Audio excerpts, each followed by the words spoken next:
Hello friends, welcome back to our channel. നമ്മളിന്ന് കാണുന്നത് double ബിസൈഡിൻ്റെ 9th പാർട്ടാണ്. എപ്പിസോഡിൻ്റെ തുടക്കത്തിൽ തന്നെ കാണുന്നത് നമ്മുടെ മേഡിയും ഹീറോയും കൂടെ അവളെ ആ ഒരു സ്ഥലമൊക്കെ ചുറ്റി കാണുകയായിരിക്കും.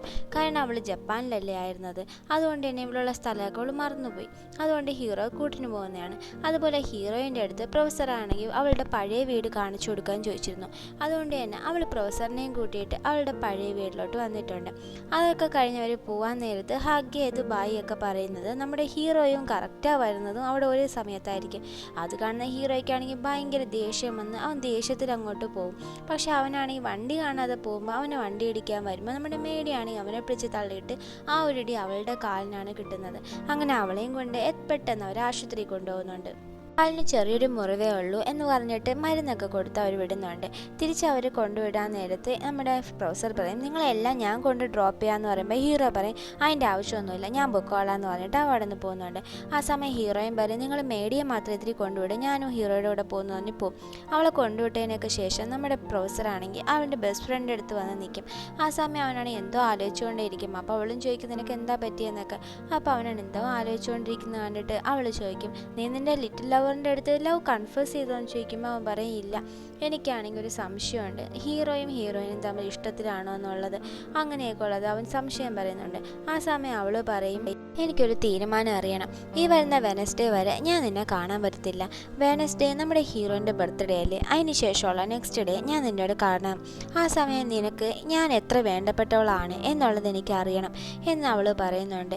എന്നിട്ടാണെങ്കിൽ അതുവരെ കോണ്ടാക്റ്റും വേണ്ടെന്ന് പറഞ്ഞിട്ട് അവൾ അവിടെ നിന്ന് പോകുന്നുണ്ട്. നമ്മുടെ പ്രൊഫസറാണെങ്കിൽ അന്തം വിട്ട് അവിടെ ഇരിക്കും. അത് കഴിഞ്ഞ് അടുത്ത ദിവസം ക്ലാസ്സിൽ പ്രൊഫസർ ക്ലാസ് എടുക്കുമെങ്കിലും നമ്മുടെ ഹീറോയിനാണെങ്കിൽ ഒന്നും തന്നെ ശ്രദ്ധിക്കാതെ നമ്മുടെ ഹീറോയെ പറ്റി തന്നെ ആലോചിച്ചുകൊണ്ടിരിക്കുകയായിരിക്കും. ക്ലാസ് കഴിഞ്ഞിട്ട് പ്രൊഫസറിൻ്റെ അടുത്ത് പോയി, സോറി സാർ, ഞാൻ ക്ലാസ്സിലൊന്നും ശ്രദ്ധിച്ചില്ല എന്നൊക്കെ ഉള്ളത് അവൾ പറയുന്നുണ്ട്. അപ്പോൾ പ്രൊഫസർ ചോദിക്കും, എന്താ ജിയാങ് ആണോ അതിനുള്ള കാരണമെന്ന്. ഹീറോയിന് മനസ്സിലാവും അവൻ എല്ലാ കാര്യങ്ങളും മനസ്സിലായി എന്നുള്ളത്. അത് അവൾക്ക് ഭയങ്കര ഗിൽറ്റ് പോലെ തോന്നുന്നുണ്ട്. അപ്പോഴാണെങ്കിൽ അവൻ പറയുന്നത്, ഇങ്ങനെയുള്ള മാറ്റങ്ങളൊക്കെ നല്ലതാണ്, എനിക്കും നിനക്കൊന്ന് പറഞ്ഞിട്ട് അവൻ അവിടെ നിന്ന് പോകുന്നുണ്ട്. ഇവർ സംസാരിച്ചുകൊണ്ടിരുന്നത് നമ്മുടെ ഹീറോ കണ്ടിട്ട് അവൻ തെറ്റിദ്ധരിച്ച് ഭയങ്കര ദേഷ്യത്തിൽ നമ്മൾ ഹീറോയിനെ എന്തൊക്കെയോ പറഞ്ഞിട്ട് അവനും അവിടെ നിന്ന് പോകുന്നുണ്ട്. പോകാൻ നേരം അവനാണെങ്കിൽ മേടിയെ വിളിച്ചിട്ട്, വാ എൻ്റെ കൂടെ വാ, പുറത്തു വാന്ന് പറഞ്ഞിട്ട് അവളെയും കൂട്ടിക്കൊണ്ടാണ് പോകുന്നത്. ഇത് കാണുന്ന ഹീറോയിനാണെങ്കിൽ ഭയങ്കരമായിട്ട് ദേഷ്യം വരുന്നുണ്ട്. എന്നിട്ടാണെങ്കിൽ നമ്മളെല്ലാവരുടെ ജോലികളും ചെയ്ത് തീർത്ത് ക്ലബിൽ നിന്ന് അവൾ പോകുന്നുണ്ട്. നമ്മുടെ ഹീറോ ആണെങ്കിൽ മേരിയുടെ പോകുന്ന സമയത്ത് നമ്മുടെ ഹീറോയിൻ്റെ അമ്മ കോൾ ചെയ്തിട്ട് അവൾ അവിടെ ഉണ്ടോ എന്നൊക്കെ ഉള്ള ചോദിക്കുക. അപ്പോൾ ഇല്ല എന്ന് പറയുമ്പോൾ അമ്മ പറയും, അവൾ ഒറ്റയ്ക്ക് പോകുന്ന സേഫ് അല്ല, അവളെ കൂട്ടിയിട്ട് വരാൻ. അതുകൊണ്ട് എന്നെ കൂടെ ഉണ്ടായിരുന്ന മേടിയെ ഒറ്റയ്ക്കിട്ടിട്ട് അവൻ അവളെ തേടി പോകുന്നുണ്ട്. അവൻ ഓടുന്ന സമയത്ത് അവൾക്ക് വേണ്ടി വാങ്ങിച്ചിരുന്ന റിങ് അവിടെ താഴെ വീഴും. അത് മേടി എടുത്തിട്ട് ഇത് ആർക്ക് വേണ്ടി വാങ്ങിച്ചതായിരിക്കും എന്നുള്ളതെല്ലാം ആലോചിക്കുന്നുണ്ട്. ഇവിടെ നമ്മുടെ ഹീറോയിനെ ആണെങ്കിൽ പ്രൊഫസർ അവളുടെ വീട്ടിലോട്ട് കൊണ്ട് ഡ്രോപ്പ് ചെയ്യുന്നുണ്ട്. ഇത് കാണുന്ന ഹീറോയ്ക്ക് ഭയങ്കര ദേഷ്യം വരും. ഒന്നും മിണ്ടാതെ പോകും.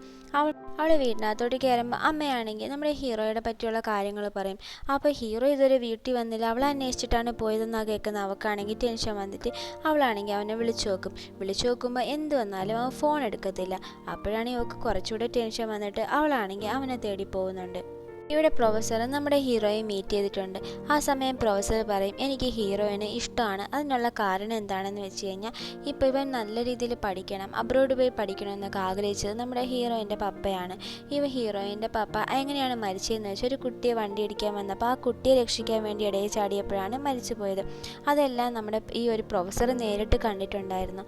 അതെല്ലാം കൊണ്ടാണ് എനിക്ക് അവളുടെ കാര്യത്തിൽ ഇത്രയും കെയർ എന്നൊക്കെ ഉള്ളത് അവൻ്റെ അടുത്ത് പറഞ്ഞ് മനസ്സിലാക്കുന്നുണ്ട്. നമ്മുടെ ഹീറോയിനാണെങ്കിലും ഫുൾ എടുത്ത് അന്വേഷിച്ചുകൊണ്ട് ഇടയ്ക്കായിരിക്കും നമ്മുടെ ഹീറോയെ. അങ്ങനെ ഒരു പോയിന്റിലെത്തുമ്പോൾ അവളെ കാണുന്നുണ്ട്. എങ്കിലും ഹീറോ ആണെങ്കിൽ അവൾ എന്തൊക്കെയോ ദേഷ്യപ്പെട്ടിട്ട് അവിടെ നിന്ന് പോകുന്നുണ്ട്. അടുത്ത ദിവസം കോളേജ് കാണിക്കുമ്പോൾ മേഡീനെ 2 പിള്ളേർ വന്നിട്ട് ഭയങ്കരമായിട്ട് ബുള്ളി ചെയ്യുന്നുണ്ടായിരിക്കും. നീയും ജിയാങ് തമ്മിൽ ഇഷ്ടത്തിലാണ്, നിങ്ങൾ ഡേറ്റ് ചെയ്യണം എന്നൊക്കെ ഉള്ള ചോദിച്ചും കൊണ്ട്. അപ്പോൾ അവിടേക്ക് നമ്മുടെ ലീഷാങ് വന്നിട്ട്, എന്താ നിങ്ങൾക്ക് അറിയത്തില്ലേ അവളുടെ കല്യാണം ഉറപ്പിച്ച കാര്യം, അപ്പോൾ അവർ ഡേറ്റ് ചെയ്യുന്നതിന് എന്താ കുറ്റം എന്നെല്ലാം പറഞ്ഞിട്ട് ലീഷാങ് ആണെങ്കിൽ അവരെ ഓടിച്ചു വിടുന്നുണ്ട്. അവരെല്ലാം പോയ ശേഷം മേഡി നമ്മുടെ ലീഷാങ്ങിന് ഒരു ചോക്ലേറ്റ് വെച്ച് നേട്ടും. അപ്പോൾ അവൾ അത് വാങ്ങത്തില്ല, എനിക്ക് ചോക്ലേറ്റ് ഇഷ്ടമല്ല എന്ന് പറയും. എന്നിട്ട് മേഡി ചോദിക്കും, നമ്മുടെ ഹീറോ ആരെങ്കിലും ലവ് ചെയ്യുന്നുണ്ടോ, ഈ മോതിരം എനിക്ക് അവൻ്റെ കയ്യിൽ നിന്ന് കിട്ടിയത് നടത്തിയതാണെന്ന്. അപ്പോൾ ലേഷാങ് പറയും, ഇപ്പോഴെങ്കിലും നിനക്ക് കാര്യം മനസ്സിലായല്ലോ, അത് ആരാ പെൺകുട്ടിന്ന് നമ്മുടെ മേടി ചോദിക്കുമ്പോൾ കറക്റ്റായിട്ട് അവിടേക്ക് നമ്മുടെ യാങ് പിൻ വന്നിട്ട് ലേഷാങ്ങിനെ കൂട്ടിക്കൊണ്ട് പോകുന്നുണ്ട്. അതുകൊണ്ട് തന്നെ അവൾ അതിന് മറുപടി ഒന്നും പറയില്ല. ഇവിടെ ഹീറോയുടെ അടുത്ത് നമ്മുടെ യുവാനാണെങ്കിൽ നീ എന്തിനാ എപ്പോഴും ദേഷ്യപ്പെടുന്നത് എന്നൊക്കെ ചോദിക്കും. അപ്പോൾ ഹീറോ പറയും, എനിക്ക് ദേഷ്യമല്ല, എനിക്ക് കുറച്ച് ജലസാണുള്ളത്. പിന്നെ ഇപ്പോൾ ഉള്ള എൻ്റെ പ്രശ്നം അതൊന്നുമല്ല, ഇനി കുറച്ച് ദിവസത്തിൽ ഞാനും ഹീറോയിനും സിബ്ലിങ്സ് ആവാൻ പോവുകയാണെന്ന്. അതെല്ലാം നമ്മുടെ ഹീറോയിനും കേൾക്കുന്നുണ്ടായിരിക്കും. അപ്പോൾ അവളും മനസ്സിൽ വിചാരിക്കും, ഞാൻ ചിന്തിക്കുന്ന പോലെ തന്നെയാണല്ലോ ഇവനും ചിന്തിക്കുന്നതെന്നുള്ളത്. അത് നമ്മുടെ ഹീറോയുടെ ഫ്രണ്ട്സാണെങ്കിൽ മേഡിയുടെ അടുത്ത് പോയി ഹീറോയിൻ ലവ് ചെയ്യുന്ന കാര്യം പറയണമെന്ന് പറഞ്ഞു വരും. പക്ഷെ അവരുടെ പേര് പറയാൻ മാത്രം അവരെ കൊണ്ട് സാധിക്കുന്നില്ല. അതുകൊണ്ട് തന്നെ അവരാണെങ്കിൽ നിലാവിനെ കാണിച്ചു കൊടുക്കും. അവളുടെ പേരിൻ്റെ അർത്ഥം നിലാവ് എന്നുള്ള അർത്ഥവും കൂടെ ഉണ്ടെന്ന് തോന്നുന്നു. നമ്മുടെ മേഡിക്ക് എന്തെങ്കിലും മനസ്സിലായോ ഇല്ലയോ എന്നുള്ളത് പോലും കാണിക്കുന്നില്ല.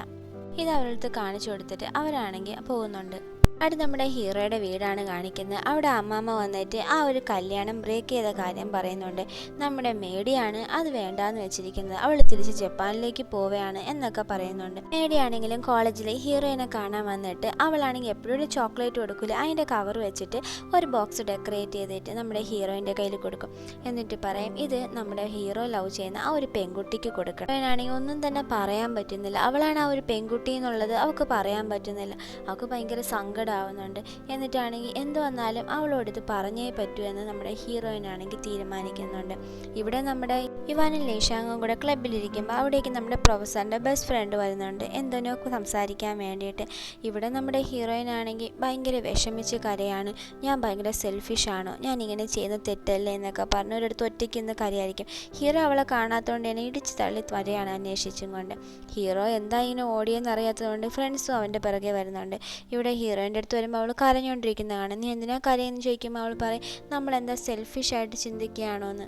ആ സമയം ഹീറോ പറയുന്നുണ്ട്, എനിക്ക് ആരെ പറ്റിയും ഓർക്കേണ്ട ആവശ്യമില്ല, നമുക്ക് നാട്ടുകാരെയും വീട്ടുകാരെയും ഒന്നും നോക്കണ്ട, ഞാൻ എന്തായാലും എൻ്റെ തീരുമാനം തന്നെ ഉറച്ചിരിക്കും, നമുക്ക് ആരെയും നോക്കണ്ട എന്ന് പറയും. അത് കേൾക്കുന്ന ഹീറോയിനാണെങ്കിൽ അവനെ ഹഗ് ചെയ്യുന്നുണ്ട്. ഇവരാണെങ്കിൽ ഫ്രണ്ട്സ് ഇതൊക്കെ കേട്ടിട്ട് നമ്മുടെ ഹീറോയെ ഭയങ്കരമായിട്ട് കളിയാക്കും. നിന്നെ ഒന്നും വെറുതെ വിടില്ലെന്ന് പറഞ്ഞിട്ട് ഹീറോ ആണെങ്കിൽ അവരെ ഓടിച്ച് പിടിക്കുന്നുണ്ട്.